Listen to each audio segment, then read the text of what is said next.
It's sort of interesting. It comes just months after Biden authorized the approval of the Willow project. That's ConocoPhillips' massive $600 billion investment in Alaska that really sparked criticism from environmental groups, who called Biden out basically for saying, you campaigned on this pledge to end drilling on all federal lands. You come in, you encourage more production following Russia's invasion of Ukraine, and now you sort of turn around and do this as well. So it really is, I think he's sort of trying to toe the line between appeasing industry and environmentalists. But you can't really have your cake and eat it too, so it's an interesting moment for him politically. Welcome to Reporter's Notebook, where we talk to the Washington Examiner's top journalists about the stories breaking on their beats. I'm Jim Antle. I'm joined today by energy and environment reporter Breanne Deppisch. Breanne, drill, maybe drill? So the Biden administration has been doing this delicate dance on gas and oil production. They've done some things now in Alaska that have made some people unhappy. What is that? Yeah, absolutely. So the Biden administration did two separate moves to sort of appease environmentalists. First, they announced that they would permanently ban about little over 10 million acres in Alaska's National Petroleum Reserve, which is the largest undisturbed federal lands in the U.S., which won a lot of praise from green groups. And in a separate move, the Interior Department also announced it was canceling 7 Trump-era oil and gas leases in Alaska.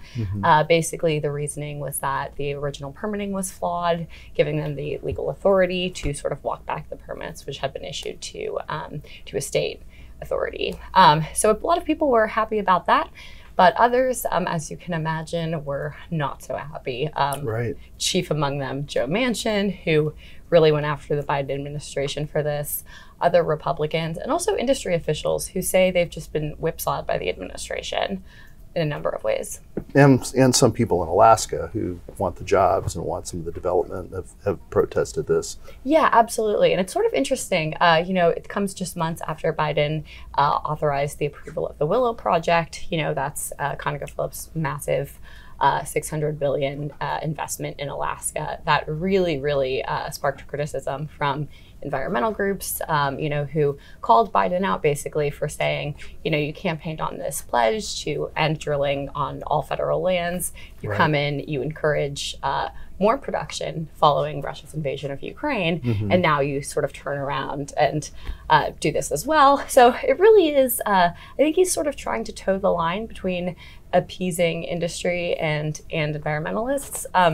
But you can't really have your cake and eat it too. So it's an interesting moment for him politically. Appeasing, not so pleasing. I like it, yes. But it does seem the Biden administration has sometimes been caught in the middle of some of these disputes where they're trying to do certain things, when gas prices are high or, when Russia invaded Ukraine, they had to pull back on some of their green energy goals, but then they've also done some things that have really riled up the industry and seem more aligned with the environmental groups.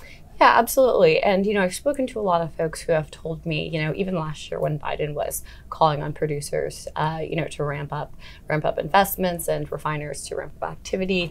I spoke to a lot of people who said they were hesitant to do that just because of these campaign pledges he made. And, these things that, drilling is not like a just sort of quick activity. You need massive investments, and securing that is really difficult if you don't have the guarantee that operations are going to be able to continue for long. So a lot of them, unpredictability is kind of a problem. Exactly. So it was just a very uncertain environment, and many said they were sort of fearful that they would have this call to arms and then have the activity just scaled back.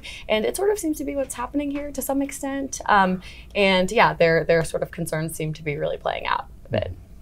So are we down with LNG? What's going on with the liquefied natural gas market right now? We are sort of down with LNG, but we could be in a totally opposite direction. Very volatile markets. That comes on the heels of a big gas industry conference this week. Basically, leaders there focused on the LNG supply, what could be an LNG supply crisis, caused, of course, by Russia's invasion of Ukraine.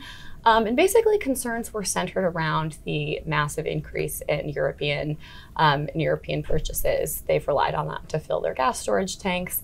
And they said that even a normal winter condition this year could leave them at a deficit, could force them to buy more LNG on the spot market, and actually pay higher prices, which would deprive Asian countries of natural gas that they typically rely on. Right. Last winter, as you'll recall, they had really warm conditions. I think it was like 80 degrees in January in certain parts of the continent. And, so I think a lot of Asian buyers are not as willing to compete price-wise for these supplies. And so there's a real concern among gas industry officials that they would instead opt for gas-fired plants, sort of adding that capacity, bringing it back online, instead of paying, the higher price point for LNG. And, it's hard to imagine, since we're sitting in this DC heat wave here, but, we're really just 3 pumpkin spice lattes away from winter coming. True. Although Starbucks did release a new apple cinnamon flavor, which I'm pretty excited about. I'm not a pumpkin spice gal, but all the flavors of fall. All the flavors of fall. Very true. Got to embrace them. Thank you, Breanne. Thank you, Jim. You can read Breanne and subscribe to our Daily on Energy newsletter at washingtonexaminer.com.